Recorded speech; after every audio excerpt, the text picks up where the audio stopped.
Buenas noches, que Dios los bendiga. Bienvenidos a esta casa de Dios, Puerta del Cielo. Como todas las semanas, estamos transmitiendo el mensaje de Dios. Los templos están cerrados, pero la iglesia no se cierra. La iglesia sigue vigente y la palabra de Dios nunca será callada. El mensaje de Dios, el mensaje de hoy tiene como título ¿Hijos de la esclava o hijos de la libre? Vamos a hacer un poco de historia para ver a qué nos referimos. Saben que por allá por 1810, más precisamente 1821, en la época de la Revolución por la Independencia en Argentina y en toda Latinoamérica, San Martín promulgó una ley que se llamaba la Ley de Vientres. La ley de vientre significaba de que todos los niños que aún no habían nacido, que estaban en el vientre de la madre, a partir del 28 de julio de 1821, si la madre era esclava, el niño nacía libre. Los que están en el vientre y nacen a partir de esa fecha, nacen libres. Esa es la ley de vientres. Este era un concepto que ya venía desde el siglo anterior, fines de 1700. Pero mucho antes, 4000 años antes, el pueblo judío ya tenía esta ley. Había sido una ley promulgada por los rabinos y que decía lo siguiente: si hay un matrimonio, judíos, él judío, ella judía, nace un niño, es judío. Ahora, ¿qué pasaba con los matrimonios mixtos, donde uno de los dos es judío y el otro no? Si el papá era judío y la mamá no, entonces la criatura nacía y tomaba la condición de la madre. Si la mamá no era judía, el hijo no es judío. Ahora, por el contrario, si la mamá era judía y el papá no, entonces el niño tomaba la condición de la madre, o sea, el hijo era judío. Entonces esto hacía que en aquella época había muchas guerras y cuando había una guerra, el ganador de la guerra tomaba el motín y entre una de las cosas tomaba a las mujeres y las violaba. Entonces, si una mujer era violada y quedaba embarazada y esa mujer era judía, el hijo, producto de esa violación, iba a ser judío. Se lo acogía como un miembro más de la comunidad. Fíjense un detalle, ¿no? Qué contrario este concepto a la ley de aborto. El pueblo judío jamás se había propuesto abortar esa criatura, sino aceptar la situación de la violación, aceptar esa mala situación, tomarlo al niño y reconocerlo como uno más del pueblo. Y esto hace 4000 años, lo de San Martín hace 200 años. El pueblo judío ya hace 4000 años. Pero la palabra de Dios nos habla mucho más, desde la época del Antiguo Testamento. Fíjense, en la época de Abraham, Abraham estaba casado y su mujer era Sara. Sarai, que después Dios le cambió el nombre por Sara. Y Sara y Abraham habían recibido la promesa de Dios que iban a tener un hijo y por ahí vendría la descendencia del pueblo judío y que en algún momento iba a venir el Mesías. Ahora, el problema es que Abraham ya era un hombre mayor, era un hombre anciano, y Sara también, además de ser mayor, Sara era estéril. Entonces Dios les promete que les va a dar un hijo, pero se encuentran con que había poca fe y en un momento dado Sara le dice a Abraham, le dice: ¿por qué no vas tienes relación con nuestra esclava Agar, tienes un hijo y yo lo voy a tomar como hijo, así se cumple la promesa de Dios. Entonces, Abraham obedece la sugerencia de su esposa y va y tiene relación con su esclava Agar. Y esta esclava queda embarazada y nace un niño.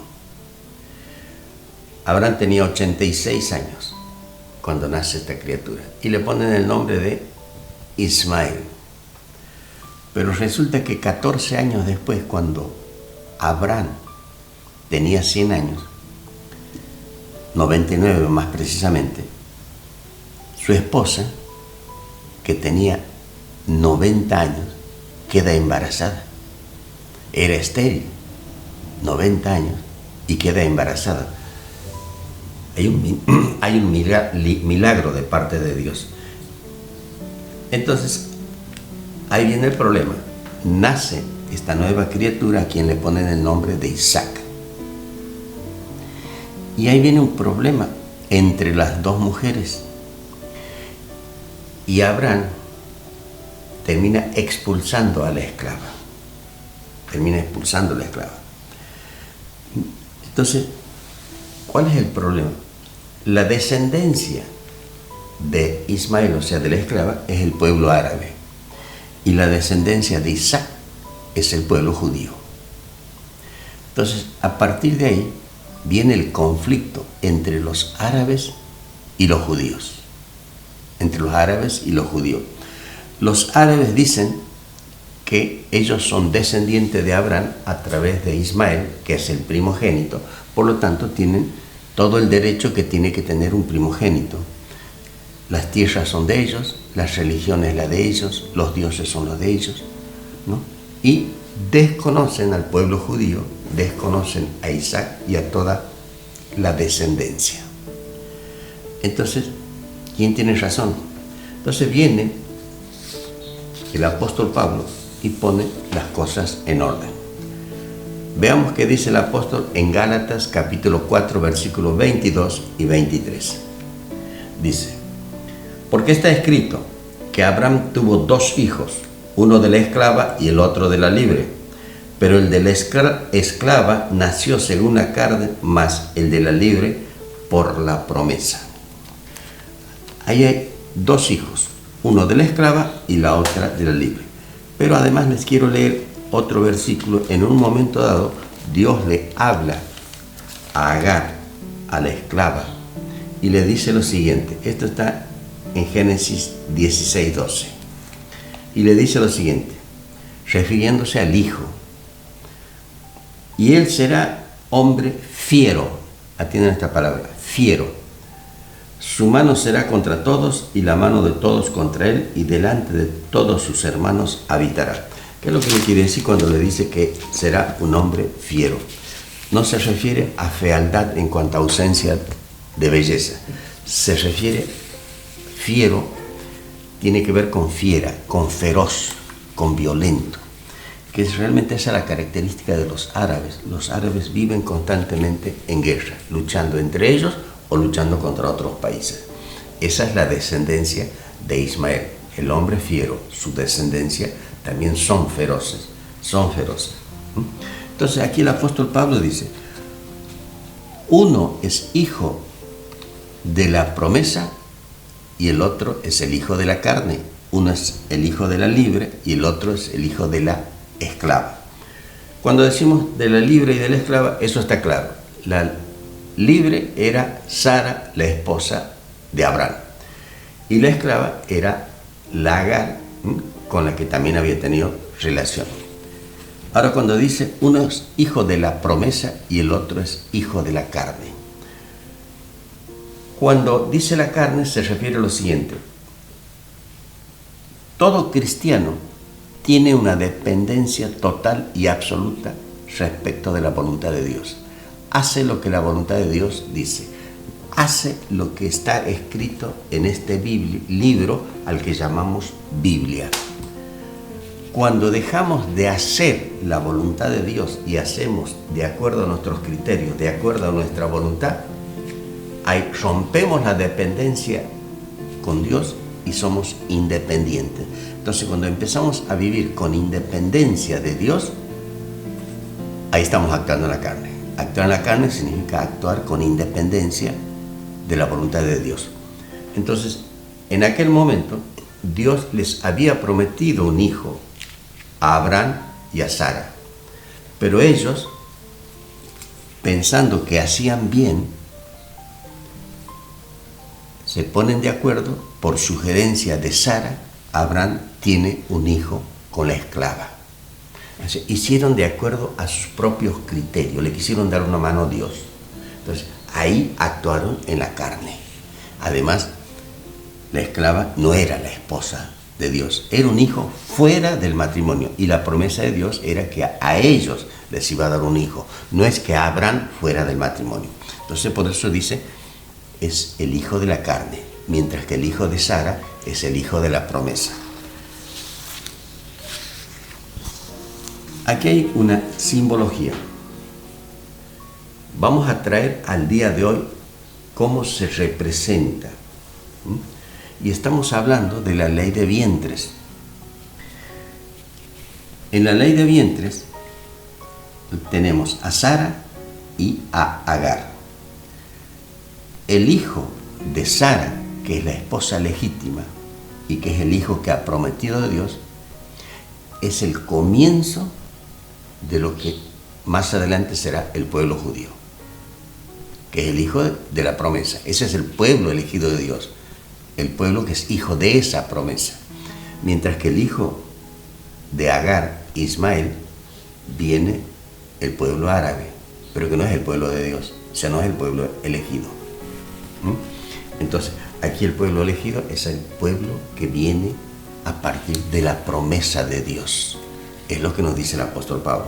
Entonces, en este caso, se rompe esa ley natural, que es la ley de la primogenitura, que todo se hereda a través del primogénito.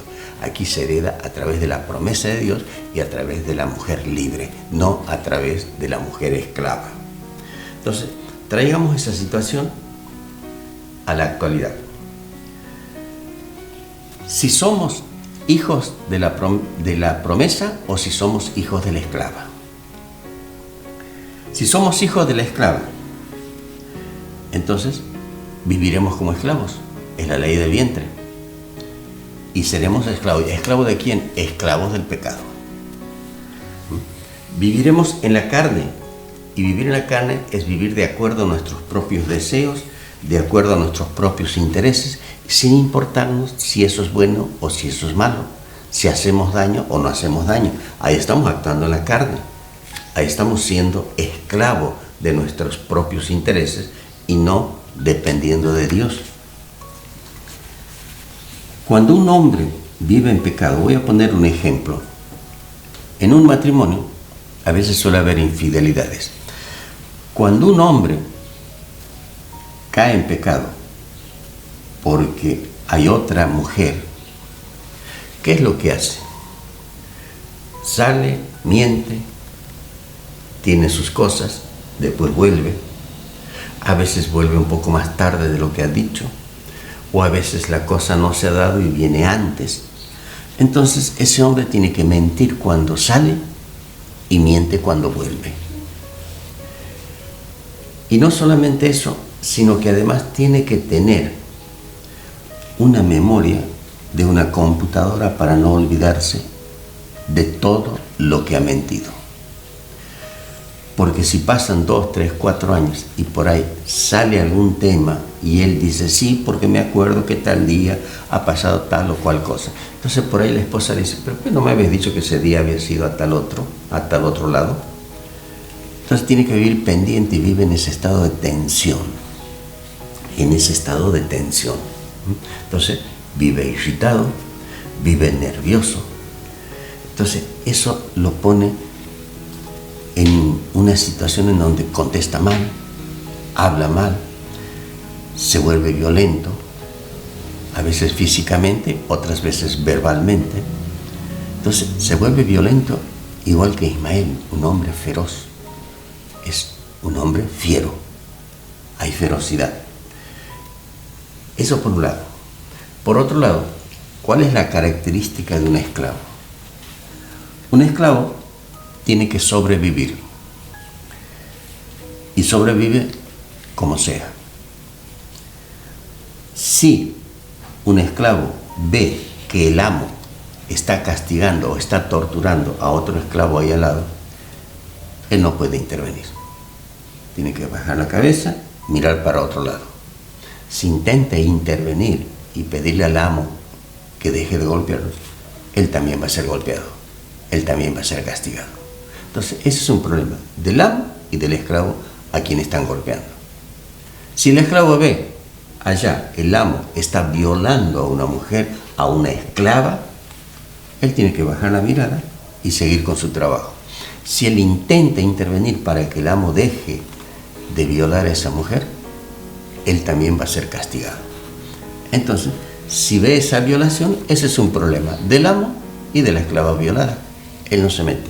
Entonces, él trata de sobrevivir y de no ser torturado, de no ser golpeado. Esa práctica lo lleva a que siempre va a pensar en sí mismo, no va a pensar en otro. Tiene que sobrevivir. Entonces, fíjense, una persona que está en pecado, lo único que trata de hacer es satisfacer sus deseos, sus instintos, sus intereses, y no le importa ninguna otra cosa. Piensa en sí mismo.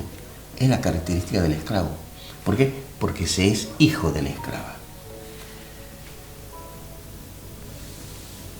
Cuando un esclavo es alguien que está prisionero, no tiene libertad.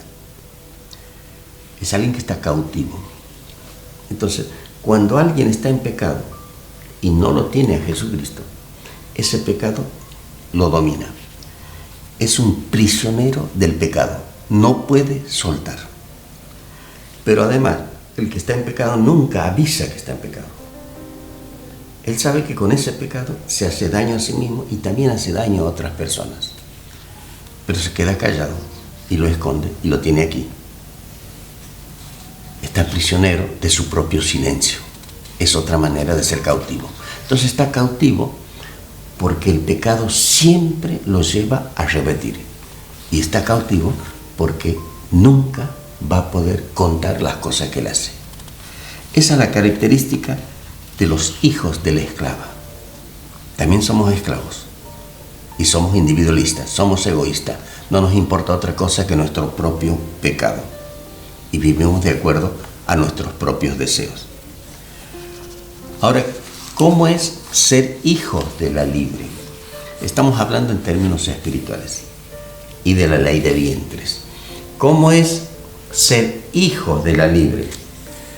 Si somos hijos de la libre, somos descendientes de Abraham a través de Isaac, a través de Jacob, a través de David, y libres a través de la sangre de Jesucristo. Alguien que es libre, en primer lugar, no comete pecados. Es libre del pecado, no tiene esa cárcel, no tiene esa prisión. Alguien que es libre, que ha sido libre por Jesucristo, es capaz de dar su testimonio, contar todas las cosas que puede haber hecho y las cosas más horrendas. Y no tiene problema, porque eso ya se lo ha confesado al Señor y es capaz de confesarlo delante de una persona o delante de toda una multitud, delante de toda una congregación. O sea, no está prisionero de ese secreto. Es libre del pecado, es libre de esa cosa oculta que tienen muchos. Entonces, nosotros, los cristianos, somos hijos de la promesa, somos hijos de la libre. El mundano es hijo de la esclava, es hijo de la carne. Aunque a veces hay cristianos que todavía están encarcelados, ya sea por un pecado o por un secreto. Entonces, este es un tiempo de cuarentena me refiero, en que es bueno que nos examinemos todos, empecemos a mirar si aún quedan algunas cosas que no las hemos confesado, que no las hemos reconocido y que todavía nos tienen cautivos. Quizás heridas viejas, ofensas viejas, humillaciones viejas, cosas viejas del pasado, pero que todavía nos duele y que no podemos reconocerla por ese dolor que tenemos adentro, o a veces por vergüenza. Entonces es bueno sacar eso. Búscate a alguien de confianza, habla con tus pastores y un día anda y confesá. Ese día vas a ser totalmente libre. Aprovecha esta cuarentena, este tiempo de encierro, para pensar, orar, buscar intimidad con Dios y poder ser libre. No te olvides de esto. Hay un tiempo de cuarentena. Hay muchas opiniones. ¿Qué es lo que está pasando con respecto a esta pandemia? Hay quienes dicen que es un virus que ha sido creado por la combinación de varios animales y nace y empieza a infectar el hombre. Hay otros que dicen que es una producción de un laboratorio, o sea, algo hecho por un hombre, y que accidentalmente ha escapado y ha empezado a enfermar a las personas. Y hay otros que dicen que es algo producido intencionalmente por hombres malos y con ciertos intereses económicos. Y también hay quienes dicen que es un castigo de Dios a la humanidad. Y también hay quienes dicen que es una de las señales que se aproximan los últimos tiempos. O sea, hay muchas versiones. Hay muchas versiones. Pero cualquiera sea el origen de esta pandemia, parece ser una señal y que los últimos tiempos se aproximan. Y la palabra nos dice que Jesús vendrá en algún momento y raptará a su pueblo. Desde una nube raptará a su pueblo, a los que murieron creyendo en Él y a los que viven creyendo en Él. Quizás en otro momento vamos a hablar más en detalle de lo que es esto que se llama el rapto. ¿Quiénes van a ir con Jesucristo? Los que creen o los que murieron creyendo. Hace 2000 años, Cristo vino y murió en la cruz. Murió por todos, por toda la humanidad y por todos los seres humanos de toda la historia. Por todos. Para que todos tengamos la oportunidad de arrepentirnos, vivir en santidad y al final de nuestros días ir a la vida eterna junto con Jesucristo. Él vino por todos, por todos. Pero la próxima vez, Él no va a venir por todos. Va a venir por aquellos que creen en Él. Va a venir por los santos. Va a venir por los justos. Va a venir por su iglesia. Entonces, la primera vez vino por todos. Pero esta otra vez va a venir por un puñado. Entonces, la pregunta es, ¿estoy en el grupo que va a ser raptado o no? La palabra a nosotros nos dice que sin santidad nadie verá a Dios. Y también nos dice que sin fe es imposible agradar a Dios. Para entrar al reino de los cielos o para ser raptado, necesitamos tener fe y tener santidad. Para ser raptado, para ser del agrado de Dios, y una vez que estemos arriba, lo vamos a ver a Dios. Ahora, ¿cuándo va a suceder? No sabemos. La palabra nos dice que vendrá como ladrón en la noche. ¿Eso qué significa? Si uno vive en una casa, en un barrio determinado, y saben que en ese barrio siempre hay asaltos, hay ladrones, entonces uno se prepara y pone rejas en las puertas, en las ventanas, pone candados, pone cerrojos, pone todo tipo de seguridad. Entonces, el día que llegue el ladrón, uno está preparado, hay mucha seguridad y el ladrón no podrá hacer nada. Eso es porque esa persona está preparada. Entonces, con respecto a la venida de Jesucristo, también tenemos que estar preparados, pero no para el que no entre, como en el caso del ladrón, sino al contrario, para recibirlo. Entonces, tenemos que vivir en fe y en santidad. Tenemos que vivir como reales hijos de la libre, como reales hijos de la promesa. Eso es tener fe y tener santidad. Entonces, el día que Él llegue, nosotros vamos a estar preparados y Él nos va a raptar. Entonces, la pregunta, hermano, es: ¿somos hijos de la libre o somos hijos de la esclava? ¿Somos hijos de la promesa o somos hijos de la carne? ¿Somos esclavos o somos libres? Que esta cuarentena nos sirva para contestar esa pregunta y prepararnos para el momento en que el Señor venga a llevar a su pueblo. Cierra tus ojos, vamos a orar. Padre, Señor, bendito Dios, en el nombre de Jesús, gracias por este momento. Hemos predicado tu palabra, esa hermosa palabra, esa verdad, la única verdad que aceptamos.